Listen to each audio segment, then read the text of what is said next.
সবাইকে অনলাইন ক্লাসে স্বাগত জানাচ্ছি। আমাদের আজ আলোচ্য বিষয় বাক্যের রূপান্তর। তো আমরা বাক্যের রূপান্তর করব অস্তিবাচক থেকে নেতিবাচক।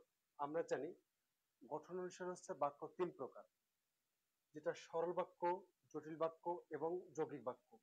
সরল বাক্য থেকে জটিল বাক্য, জটিল বাক্য থেকে যৌগিক বাক্য কিংবা যৌগিক বাক্য থেকে সরল বাক্য যখন রূপান্তর করব তখন হচ্ছে গঠনগত রূপান্তর। আমরা জানি অর্থ অনুসারে হচ্ছে বাক্য পাঁচ প্রকার। এই পাঁচ প্রকারের ক্ষেত্রে নির্দেশাত্মক আছে কিংবা বর্ণনাত্মক আছে, দ্বিতীয়টি আছে প্রশ্নবাচক, তৃতীয়টি আছে বিস্ময়সূচক, আছে অনুজ্ঞা, আছে ইচ্ছাসূচক। এই পাঁচ প্রকার যখন বাক্যের মধ্যে পরিবর্তন হবে, নিজেদের মধ্যে রূপান্তর, তখন আমরা বলবো ভাবগত। এই যে পাঁচ প্রকার মধ্যে আবার যে বর্ণনামূলক বা বিবৃতিমূলক যে বাক্যটা আছে, এই বাক্যটাকে দুই ভাগে ভাগ করা যায়। একটা হচ্ছে অস্তিবাচক বাক্য, আরেকটি হচ্ছে নেতিবাচক বাক্য। এখন আমরা আজ যেটা শিখবো অস্তিবাচক থেকে নেতিবাচক পরিবর্তন বা রূপান্তর। আর এখানে তৃতীয় নাম্বার যেটা আছে উক্তির পরিবর্তন, এটা আমরা পরে শিখে নেব। কিন্তু আজ আমাদের আলোচ্য বিষয় উক্তি পরিবর্তনে এক্ষেত্রে হচ্ছে প্রত্যক্ষ উক্তি থেকে পরোক্ষ উক্তি। তো আমাদের আলোচ্য বিষয় হচ্ছে ভাবগত পরিবর্তন।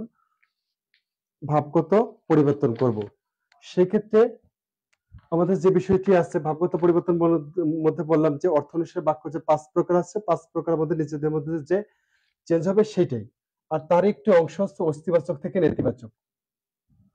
আর এইখানে বাক্যের যে রূপান্তর, এক বাক্য থেকে আরেক বাক্য যে রূপান্তর করব, এখানে মেইন কথা বা পাসওয়ার্ডটা হলো হচ্ছে বাক্যের অর্থের কোনো পরিবর্তন হবে না। এটা আমাদের সবসময় লক্ষ্য রাখতে হবে যে বাক্যের অর্থের কোনো পরিবর্তন হবে না। আমি যদি বিবৃতিমূলক বাক্য থেকে প্রশ্নবাচক বাক্য করি, সেক্ষেত্রে বাক্যের অর্থে কোনো পরিবর্তন হবে না, কিংবা সরল থেকে জটিল বাক্যে যখন রূপান্তর করব তখনও বাক্যের অর্থের কোনো পরিবর্তন হবে না। আর এখানে বলা হচ্ছে অস্তিবাচক, আমরা জানি অস্তিবাচক বলতে বোঝায় হ্যাঁবোধক বাক্য। আর নেতিবাচক যেটা আছে এটা আছে না নেতিবাচক। এখানে নেতিবাচক যে সব এটা আছে বাক্যটা আছে, সেখানে আমরা একটু খেয়াল করব যে এটা হচ্ছে না বোধক অর্থ দিবে। তবে আমি যে কথাই বলি ঘুরে ফিরে অর্থ একই হওয়া লাগবে।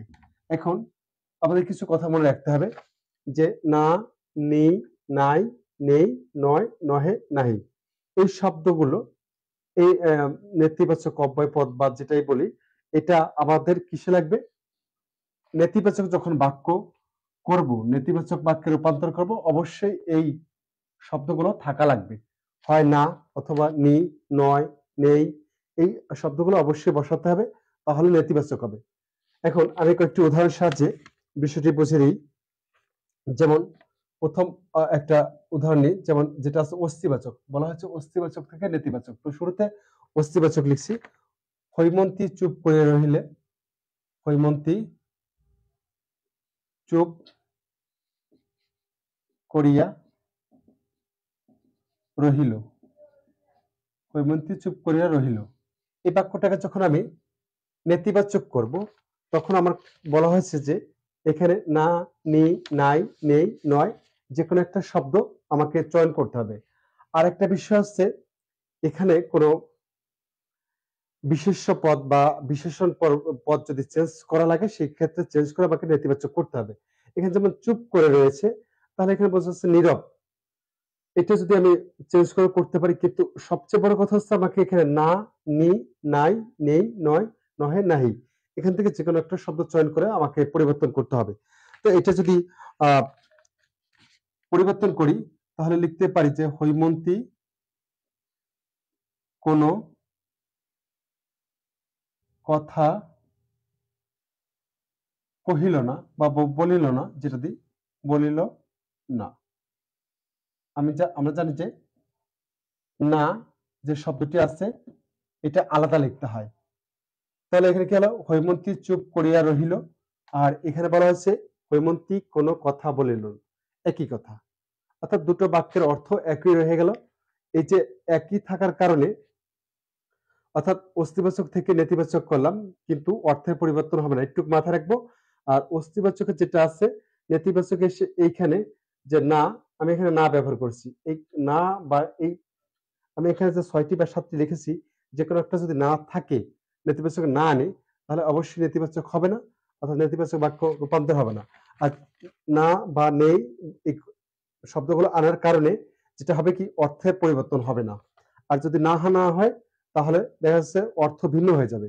সেক্ষেত্রে অস্তিবাচক থেকে নেতিবাচকে পরিবর্তনটা হবে না। যেমন আমি এখানে লিখি যে রহিম স্বাস্থ্যহীন। রহিম স্বাস্থ্যহীন, এই বাক্যটা লিখলাম, রহিম স্বাস্থ্যহীন। এটা যদি নেতিবাচক করি তাহলে আমি কিভাবে লিখতে পারি, এখানে আছে স্বাস্থ্যহীন, কিন্তু স্বাস্থ্যহীনের অপোজিট যেটা আছে স্বাস্থ্যবান, এই শব্দটা লিখতে পারি। যদি এবার লিখি যে রহিম স্বাস্থ্যহীন এখানে আছে, এটা যদি লিখি যে রহিম স্বাস্থ্যবান, তাহলে কি হলো, তাহলে বিপরীত শব্দ হয়ে গেল, বিপরীত বাক্য হয়ে গেল। এটা লেখা যাবে না, অর্থ একই রাখা লাগবে। তখন হচ্ছে অস্তিবাচক থেকে নেতিবাচক অবশ্যই পরিবর্তন হবে।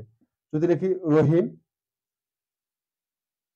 স্বাস্থ্যবান নয়, স্বাস্থ্যবান নয়, এই কথাটা বলার সাথে সাথে এখানে ছিল হীন আর এখানে আছে বান, অর্থাৎ এটা হচ্ছে যুক্ত আর এটা হচ্ছে শূন্য। এখন এইটার সাথে আবার এটা আমি নয় দিলাম, তাহলে অর্থ একই দাঁড়ালো, রহিম স্বাস্থ্যহীন। আর যদি বলা হয় রহিম স্বাস্থ্যবান নয়, স্বাস্থ্যবান নয় মানে রুগ্ন বা স্বাস্থ্যহীন বা ক্ষীণ, এটাকে বোঝায়। অর্থাৎ এখানে আমি আগের বাক্যটা না এনেছিলাম, এখানে আমি নয় শব্দটি নিয়ে আসলাম। তো এভাবে আমরা অস্তিবাচক থেকে নেতিবাচক রূপান্তর করতে পারি। যেমন আরেকটি বাক্য লিখি, জন্মভূমিকে সবাই ভালোবাসে। জন্মভূমিকে সবাই ভালোবাসে। জন্মভূমিকে সবাই ভালোবাসে, এই বাক্যটা যখন আমি নেতিবাচক করব, অবশ্যই আমি এখান থেকে যে কোনো একটা শব্দ চয়ন করব। তার আগে যেহেতু বলা আছে এটা হচ্ছে ভাবগত রূপান্তর, অবশ্যই আমার ইচ্ছামতো শব্দ নিয়ে আমি সাজাতে পারি, তবে অবশ্যই অর্থের যাতে পরিবর্তন না ঘটে এদিকে লক্ষ্য রেখে আমি ইচ্ছামতো শব্দ নিয়ে আমি বাক্যটি সাজাতে পারি, অর্থাৎ নেতিবাচক করতে পারি। এখানে লক্ষ্য রাখতে হবে, বারবার একটা কথা বলা হচ্ছে, অর্থের পরিবর্তন ঘটবে না, কিন্তু নেতিবাচক করার সময় এই যে সাতটা ১ ২ ৩ ৪ ৫ ৬ ৭, অর্থাৎ এই সাতটা থেকে যে কোনো একটা শব্দ চয়ন করতে হবে। এখানে জন্মভূমিকে সবাই ভালোবাসে, এটা যদি আমি লিখি যে জন্মভূমিকে ভালোবাসে না এমন কেউ নেই। জন্মভূমিকে ভালোবাসে না, ভালোবাসে না এমন কেউ, এমন কেউ নেই। এখানে যদিও না আর নেই, কারণ হচ্ছে এই যে ভালোবাসা শব্দটাকে আমি পরিবর্তন করিনি, যার কারণে এখানে দুটোই নেতিবাচক শব্দ এসেছে, যেমন না আর নেই। তারপরও এখানে কথা হচ্ছে সবাই ভালোবাসে, আর এখানে বলা আছে কে ভালোবাসে না এমন কেউ নেই, অর্থাৎ সবাই ভালোবাসে। এখানে বলছে জন্মভূমিকে সবাই ভালোবাসে, এখানে বলেছি জন্মভূমিকে ভালোবাসে না এমন কেউ নেই, অর্থাৎ এমন কেউ যদি না থাকে প্রত্যেকেই ভালোবাসে, এটাই। এখন আরেকটা উদাহরণ চলে যাই।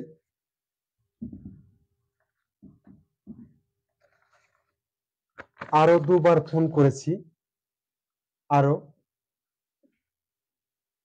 আরো দুবার ফোন করেছি, দুবার বলতে দুইবার বোঝাচ্ছে, সংক্ষেপে লেখা আছে দুবার ফোন করেছি। এই বাক্যটা আছে অস্তিবাচক, কারণ এখানে নেতিবাচকের যে গুণাবলী, অর্থাৎ এই যে ৭টা শব্দ আছে, ৭টার কোনো শব্দই এখানে ব্যবহার করা হয়নি। এখানে একটা বিষয় লক্ষণীয় যে অস্তিবাচক শব্দে মানে বাক্যে যদি অনেক সময় অ বা হীন উন ব্যবহার করি, সেক্ষেত্রে সেটা নেতিবাচক হিসেবে গণ্য হবে না। অবশ্যই এই ৭টার যে কোনো একটা থাকলে আমরা বুঝতে পারবো যে এটা নেতিবাচক, কিন্তু এই ৭টার কোনো কিছুই এখানে ব্যবহার করা হয়নি। আরো দুবার ফোন করেছি, এটাকে যদি আমি নেতিবাচক করি তাহলে কি লিখতে পারি, আরো দুবার, আরো দুবার ফোন না করে পারিনি, আরো দুবার ফোন না করে পারিনি। এই পারিনি নেই শব্দটা, অর্থাৎ নেতিবাচক যে অব্যয়টা, এটা সাথে বসবে, পারিনি ক্রিয়াপদের সাথে বসবে। তো এইখানে যে বিষয়টা কি, আরো দুবার ফোন না করে পারিনি, অর্থাৎ আমি ফোন করেছি, কিন্তু এই যে নি ব্যবহার করলাম বা না ব্যবহার করলাম, এটা মাধ্যমে এটা অস্তিবাচক ছিল, এখানে হয়ে গেল নেতিবাচক। এটা খেয়াল করব, মানুষ মরণশীল, মানুষ মরণশীল, এই বাক্যটা আছে অস্তিবাচক। এখন এখানে আছে শীল, অর্থাৎ শীল শব্দটা হচ্ছে যুক্ত বোঝায়, মানে হবেই অবশ্যই, এখানে মানুষ মরণশীল, এখানে এই শীল শব্দটাকে পরিবর্তন করে দিতে পারি। যেমন এখানে এটা বিপরীত করে দিতে পারি যে মানুষ অমর নয়, অমর নয়। অমর বলতে হচ্ছে যারা মরে না, অর্থাৎ এখানে বলা হচ্ছে প্রথমটা হচ্ছে মানুষ মরণশীল, এর এই বাক্যটার মধ্যে নয়, নাই, নি কিছুই নেই। তৃতীয় বাক্যটি কি করলাম, এই শব্দটাকে মরণশীল শব্দটাকে অমর বানিয়ে দিলাম, চেঞ্জ করে দিলাম। এখানে যেমনটা ছিল যে এখানে না ব্যবহার করছি, আবার এখানে নি ব্যবহার করছি, কারণ হচ্ছে ফোন করেছি বা এখানে কোনো পরিবর্তন করিনি, যার কারণে এই জায়গাটা না বা নি দুটো নেতিবাচক নিয়ে আসছি। আর এইখানে যেটা হলো যে এখানে মরণশীল ছিল, এই শব্দটার নেতিবাচক অর্থ হচ্ছে অমর। আবার আরেকটা নেতিবাচক শব্দ বললাম নয়, যখন নেগেটিভ নেগেটিভ তখন পজিটিভ কাজ করবে, অর্থাৎ এটা হচ্ছে মরণশীল হচ্ছে পজিটিভ, এই শব্দটা নেগেটিভ হচ্ছে কি অমর, বা নেতিবাচক শব্দটা হচ্ছে অমর। আরেকটা যখন নেতিবাচক নিব তখন এই দুটো মিলে অবশ্যই ইতিবাচক ভূমিকা পালন করবে। মানুষ মরণশীল আর মানুষ অমর নয়, দুটি বাক্যের একই অর্থ প্রদান করে, একটু মাথায় রাখবো। আবার বলছি, নেতিবাচক প্লাস নেতিবাচক দুটো মিলে ইতিবাচক ভূমিকা করে পালন করে। এখানে যেমন আরো দুবার ফোন না করে পারেনি, এই যে না শব্দটা আর পারিনি নি, এই দুটো মিলে একটা পজিটিভ মিনিং দিয়েছে, যেটা হচ্ছে আরো দুবার ফোন করেছি, আর এখানে বলা হচ্ছে আরো দুবার ফোন না করে পারিনি, অর্থাৎ ফোন করতে বাধ্য হয়েছি বা করেছি। আমরা আরো দু একটা উদাহরণের সাহায্যে বিষয়টি পরিষ্কার করার চেষ্টা করছি। যেমন সর্বত্র অশান্তি ছিল, সর্বত্র, সর্বত্র অশান্তি ছিল, সর্বত্র অশান্তি ছিল, এই বাক্যটা যখন আমরা পরিবর্তন করব তখন কি দাঁড়ায়, আমি এখানে আছে সর্বত্র, এই শব্দটাকে যদি আমি চেঞ্জ করি, কোথাও কোনো শান্তি ছিল না, কোথাও শান্তি ছিল না, এভাবে লেখা যায়, বা কোনো ব্যবহার করতে পারি যে কোথাও ও শান্তি ছিল না। এই যে অশান্তির জায়গায় কি নিয়ে আসলাম, শান্তি, কোথাও শান্তি ছিল না। এখানে একটা বিষয় দেখতে হবে, এই শব্দটা ছিল নেগেটিভ, নেতিবাচক, কিন্তু নেতিবাচক বাক্য নয়, কারণ হচ্ছে এখানে বলা হয়েছে যে না, নি, নাই, নেই, নয়, নহে, নাহি, এটা যদি কোনো বাক্যে না থাকে সেটাকে আমরা নেতিবাচক বাক্য বলবো না। বলা হচ্ছে সর্বত্র অশান্তি ছিল, আমি বলছি উনহীন অ যদিও থাকে কোন শব্দের সাথে, সেক্ষেত্রেও এটা নেতিবাচক বাক্য হবে না, এটা ইতিবাচক বাক্য বা হ্যাবাচক বাক্য বা অস্তিবাচক বাক্য। এখন এই অশান্তি শব্দটার বিপরীত শব্দ হচ্ছে শান্তি, অর্থাৎ আমি এখান থেকে একটা বিপরীত শব্দ নিয়ে নিলাম, আর এইটাকে আমি এই শেষে যখন না ব্যবহার করলাম তখন এই দুটো মিলে এই অশান্তির বিপরীত হচ্ছে শান্তি, আবার এখানে না ব্যবহার করলাম, এটার কারণে কি হয়ে গেল, কোথাও শান্তি ছিল না। অর্থাৎ এমন ভাবে বললাম যে কোথাও শান্তি ছিল না, এই কথাটি আরেকজন যখন বলবে যে সর্বত্র অশান্তি ছিল, দুইজন ব্যক্তি যদি দুইভাবে কথাটি বলে অবশ্যই দুইজনের কথাটি সঠিক, এটা মাথায় রাখবো। অর্থাৎ একজন না ব্যবহার করে বললেন কথাটা, আর একজন যে মূল শব্দটা শান্তি তার সাথে অযুক্ত করে, অর্থাৎ উপসর্গ যদি আমরা বলে থাকি উপসর্গ যুক্ত করে এখানে এটা অস্তিবাচক বাক্য বলেন, আরেকজন বললেন নেতিবাচক, কিন্তু দুজনের কথাই সঠিক, কারো কথা ভুল নয়। এটি হচ্ছে মুখ্য কথা, যে আমরা ঘুরিয়ে পেঁচিয়ে যেভাবে কথা বলি না কেন, যদি অর্থ একই হয়, বলে না অনেক সময় বলা হয় যে কথা না ঘুরিয়ে সোজাসুজি বল, তো সোজাসুজি বললে এমন সর্বত্র অশান্তি ছিল, আরেকজনকে ঘুরিয়ে বললো বা পেঁচিয়ে বললো যে কোথাও শান্তি ছিল না। তো দুজন বক্তারই কথা হচ্ছে একই রকম, কিন্তু একজন অস্তিবাচক বাক্যে তার বক্তব্য পেশ করলেন, আরেকজন নেতিবাচক বাক্যে বক্তব্য পেশ করলেন, কিন্তু দুজনের অর্থটা যে বাক্যটা বললেন অর্থটা একই। এবার আর দু একটা উদাহরণ চেষ্টা করি। যেমন মিথ্যাবাদীকে সবাই অপছন্দ করে, এটা দেখি। মিথ্যাবাদীকে মিথ্যাবাদীকে সবাই অপছন্দ করে।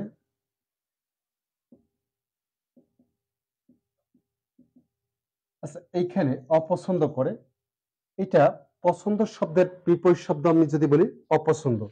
এখন আমার টার্গেট হচ্ছে এই যে অপছন্দ আছে, তাহলে এটাকে আছে অটা বাদ দিয়ে আমি পছন্দ অর্থাৎ বিপরীত শব্দটা লিখতে পারি এবং শেষে না, নি, নাই যে কোনো একটা ব্যবহার করতে পারি। তাহলে এটা সঠিক হবে কি? মিথ্যাবাদীকে, এখানে সবাই আছে, সবাইয়ের পরিবর্তে আমি কেউ দিতে পারি, কেউ। আবার এখানে মিথ্যাবাদী শব্দটা লিখে দিতে পারি, মিথ্যাবাদী কে, কেউ। এখানে অপছন্দ হচ্ছে, আমি নিয়ে আসলাম কি? পছন্দ, পছন্দ। আর এখানে হচ্ছে করে, করের জায়গায় কি দিয়ে দেবো? নেতিবাচক একটা হিসেবে করে না। অর্থাৎ মিথ্যাবাদীকে কেউ পছন্দ করে না, আর অন্যভাবে বলা হলো মিথ্যাবাদীকে সবাই অপছন্দ করে। অর্থাৎ দুজন বক্তা দুইভাবে তাদের বক্তব্য উপস্থাপন করলেন।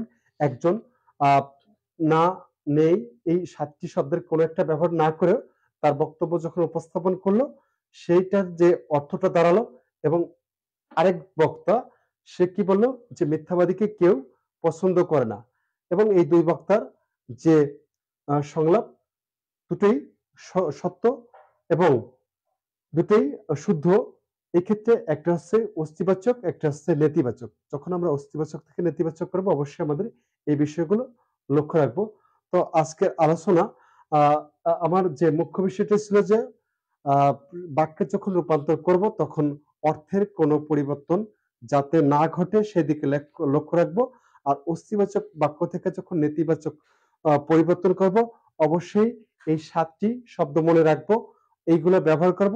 সাথে অভ্যন্তরীণ যে চেঞ্জ গুলো আছে, পরিবর্তন আছে, এগুলো করতে হবে। কারণ বলা হয়েছে ভাবগত রূপান্তর। ভাবগত রূপান্তরের ক্ষেত্রে আমার অস্তিবাচকের যে অর্থটা দেয়া আছে এই অর্থটা যেভাবে হয় সেই সব দিক প্রচেষ্টা চালিয়ে আমাদের এটা পরিবর্তন করতে হবে।